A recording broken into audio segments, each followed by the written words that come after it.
کے لیول کے لوگ ہیں، ہر قسم کے دوست ہیں میرے، لیکن خدا کی قسم میں آج قسم کھا کے کھاتا ہوں کہ میرے سب سے زبردست دوست وہ مولانا لوگ ہیں جو میری آخرت کی فکر کرتے ہیں.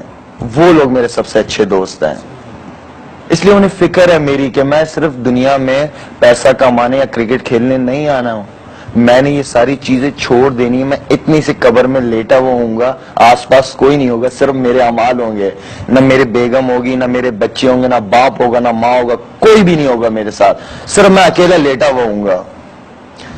تو ان کے ساتھ جب میرا ٹائم گزرا 3 دن کے لیے، میں ان کے ساتھ حیدرآباد گیا. لیکن جب میں 3 دن گزار کے آیا ہوں، جو مجھے پتا چلا کہ شاہد افریدی صاحب جو نماز پڑھتے تھے اس نماز میں تو 8 سے 9 غلطی ہیں. مجھے اتنی شرم کہ یار میری نماز میں غلطیاں، اس کے باوجود مجھے اللہ دیتا تھا.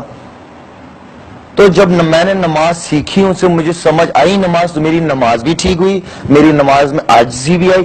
میں نماز اب آرام سے ٹھہر کے پڑھتا ہوں، مطلب کے ساتھ پڑھتا ہوں کہ میں نماز میں پڑھ کے آ رہا ہوں. ہم نے تو ایک چیز بچپن سے سیکھی ہے نا، رٹا لگایا، الحمدللہ پڑھ لیا، ثنا پڑھ لیا، درود شریف پڑھ لی، وہ پتہ نہیں کہ اللہ سے بات کیا کر رہے ہیں ہم. نماز کا مطلب تو یہ ہے کہ اللہ آپ کے سامنے آ جاتے ہیں. ٹھیک ہے، جہاں آپ سجدہ لگاتے تو اللہ کے آپ قدموں میں سجدہ لگا رہے ہوئے ہوتے ہو.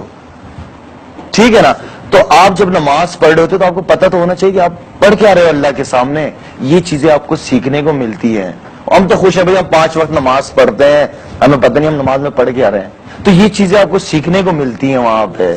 اور بڑی چیزیں، دین ہمارا صرف نماز پہ ختم نہیں ہوتا، اور بڑی چیز ہے. تو اس 3 دن نے میرے خیال میں میری زندگی بدل دی ہے. نہ میری کوئی خواہشات ہے اب، ٹھیک ہے نا، اللہ نے میری خواہشات ہی مار دی. میرے دل میں کوئی خواہش بھی آتی ہے نہ، جب خدا کی قسم میری خواہش اللہ ویسی پوری کر دیتا ہے.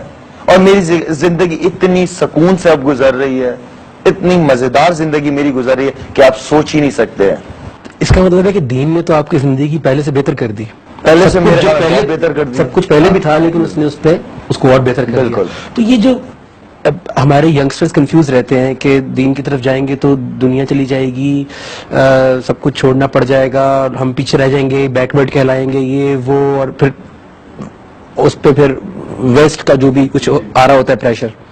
جبکہ قرآن مجید میں ہم سب دعا کر رہے ہیں. بچپن سے ہم نے والدین کو دیکھا، ہم سب جانتے ہیں کہ ہم دعا کرتے ہیں اللہ سے، ربنا آتنا فی الدنیا حسنۃ وفی الآخرۃ حسنۃ. ہمیں دنیا بھی حسنہ بیسٹ چاہیے اور آخرت بھی بیسٹ چاہیے، وقنا عذاب النار. جبکہ ہم اللہ سے دونوں چیزیں بیسٹ مانگ رہے ہیں اور اس کے دین کے ذریعے ہی مانگ رہے ہیں، اس آیات کے ذریعے ہی مانگ رہے ہیں. تو اس کا مطلب ہے دین میں دونوں چیزیں ہیں. وہ آپ کو دنیا بھی بیسٹ کرنا بتا رہا ہے اور اس کا جو آخرت ہے وہ بھی بیسٹ کرنا بتا رہا ہے. تو پھر یہ کنفیوژن کہاں سے آیا کہ ینگسٹر اور پڑھے لکھے لوگ وہ دور ہو گئے؟ بڑا زبردست سوال پوچھا نا جب آپ نے. میں کوئی اگر آپ کے سامنے بیٹھا ہوں، میں یہ باتیں کر رہا ہوں، اس کا مطلب نہیں ہے کہ میں بہت ہی نیک آدمی ہوں یا بہت ہی. میرا اس ٹائم لگانے سے تھوڑی سی میرا سوچ چینج ہو گئی، تھوڑا دل چینج ہو گیا. ٹھیک ہے نا. اب اگر مجھ سے کوئی گناہ ہوتا بھی ہے تو مجھے بہت زیادہ افسوس ہوتا ہے کہ مجھ سے ہوا کیوں. پہلے تو افسوس ہی نہیں ہوتا تھا، پہلے تو انجوائے کرتے تھے اس چیز کو. اب افسوس ہوتا ہے. گناہ کرتے وقت جاتے ہیں تو گناہ اللہ کوئی نہ کوئی بات آپ کے دل میں ڈال دیتا ہے تو آپ گناہ سے پیچھے ہو جاتے ہیں. میں یہ نہیں کہہ رہا کہ میں بہت زیادہ بزرگ ہوں، لیکن ایک بات بتا رہا ہوں جو میری زندگی میں تھوڑا سا فرق آیا ہے.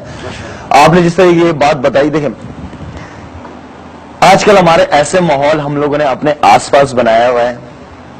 کوئی بھی والدین دیکھ لیں آپ، ابھی بچہ پروسیس میں ہے، ٹھیک ہے نا.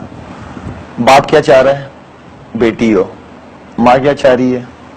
بیٹا ہو. بیٹا ہوگا میں ڈاکٹر بناؤں گی، کرکٹر بناؤں گی، بینکر بناؤں گی. بیٹی ہوگی تو میں یہ بناؤں گی.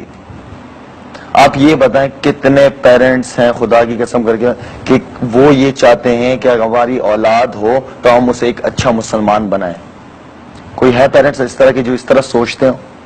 کوئی پیرنٹس ہے اس طرح جس طرح وہ کہتے ہوں کہ یار یا اللہ جو بھی اولاد دے ہمیں صحیح سلامت دے؟ ہوں گے، یہ نہیں کہہ رہا میں نہیں ہے، بہت ہی کم ہے. سبحان اللہ. بہت ہی کم ہے. کوئی نہیں سوچتا کہ یہ اولاد ہو. یار اللہ نے تو اس کو بنانا ہی بنانا ہے، ٹھیک ہے نا.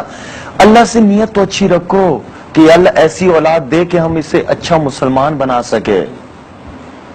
اور یہ سارا آپ کے گھر سے ہے. ہم اسے بیسک چیزیں بتاتے نہیں، ہم چاہتے ہیں کہ بس بچہ بولنے لگ جائے تو ہم اس سے ہیلو ہائے کریں، انگلش میں بات کریں تاکہ وہ انگلش سیکھے. یار انگلش سیکھ لے گا وہ، لیکن جو بیسک چیز ہے نماز، کلمے کا مطلب، جب تک ہم یہ چیزیں بچے کے ذہن میں شروع سے نہیں ڈالیں گے وہ ایک اچھا کیریکٹر، ایک اچھا وہ نہیں بن سکتا. نہ وہ اچھا اولاد بن سکتی ہے. اگر اس کے ذہن میں شروع سے ہم نے ڈاکٹری کا اور دوسری چیزیں ہیلو ہائے کے چکروں میں اس کو پڑھوا دیا نا تو وہ اچھی اولاد نہیں بن سکتا. تو اس کا مطلب ہے دین جو ہے وہ کیریکٹر بلڈنگ کے لیے ایک پورا ماحول دیتا ہے. بالکل. جو گھر سے شروع ہوتا ہے, جس میں والدین بھی ہوتے ہیں, ایک سوچ دیتا ہے. بالکل. اور آپ کی ماشاءاللہ مجھے بڑی خوشی ہو رہی ہے کہ, اور ہمارے ناظرین بھی بہت خوش ہو رہے ہوں گے, آپ کی جو سوچ ہے وہ جو غور و فکر ہے اس کے اوپر میں قرآن مجید سے ایک حوالہ کوٹ کرنا چاہوں گا. سورہ انفال ہے 8, اس کی 29 نمبر ورس میں اللہ تعالیٰ فرماتے ہیں کہ یا ایھا الذین آمنوا, اے وہ لوگوں جو ایمان لائے ہو, ان تتقوا اللہ, اگر تم تقوی اختیار کرو گے. کیونکہ جب ہم غور کرتے ہیں, سوچنا شروع کرتے ہیں تو ہماری کانشیسنس, ہمارا تقوی بیدار ہوتا ہے. تو ان تتقوا اللہ, اگر تم تقوی اختیار کرو گے, یجعل لکم فرقانا, تو میں تمہارے لیے فرقان بنا دوں گا. اور فرقان ہم جانتے ہیں وہ نعمت ہے جو صحیح اور غلط کی تمیز ہمیں بتاتی ہے قرآن مجید کے روپ میں. یجعل لکم فرقانا, ہم تمہارے لیے فرقان بنا دیں گے. ویکفر عنکم سیئاتکم, اور تم سے تمہاری برائیاں دور کر دیں گے. ویغفر لکم, اور تمہیں بخش دیں گے. واللہ ذو الفضل العظیم. تو یہ تمام جو نعمتیں ہیں کہ فرقان ملے زندگی میں, صحیح غلط کی تمیز شروع ہو, اس کے بعد برائیاں دور ہونا شروع ہو ہماری لائف سے, ہماری بخشش شروع ہو, اور ہم پہ اللہ تعالیٰ کا پھر فضل عظیم ہونا شروع ہو جائے. تو یہ پورا پیکج کہاں سے شروع ہو رہا ہے؟ ان تتقوا اللہ, اگر تم تقوی کرو گے, اگر تم غور و فکر کرو گے, سوچو گے. تو ناظرین, ہمارے پاس یہ اتنا بڑا خزانہ ہے, اللہ تعالیٰ کی کتاب, اللہ تعالیٰ کی نبی کریم صلی اللہ علیہ وسلم کی پریکٹیکل لائف احادیث کی صورت میں, اور شاید میں جس طرح کہا وہ لوگ جو اللہ تعالیٰ کو جنہوں نے لائف ڈیووٹ کر دی ہیں, جو اپنی زندگی میں لے کے چل رہے ہیں, کیونکہ بغیر ماحول کے, بغیر ایٹموسفیئر کے کوئی بھی چیز آپ اڈاپٹ نہیں کر سکتے. اچھا کرکٹر بننے کے لیے بھی آپ کو اچھے کلب میں اچھی لوگوں کے ساتھ کھیلنا پڑتا ہے. تو اچھا مسلمان بننے کے لیے بھی آپ کو ضرورت ہے ماحول کی. شاید آپ نے بہت ساری زبردست باتوں کو ٹچ کیا ہے جس کو میرے لیے سم اپ کرنا مشکل ہو رہا ہے. آپ نے نماز سمجھ کے پڑھنے کی بات کی, جو کہ ایک اتنا بڑا رول پلے کر سکتا ہے کسی کی لائف میں.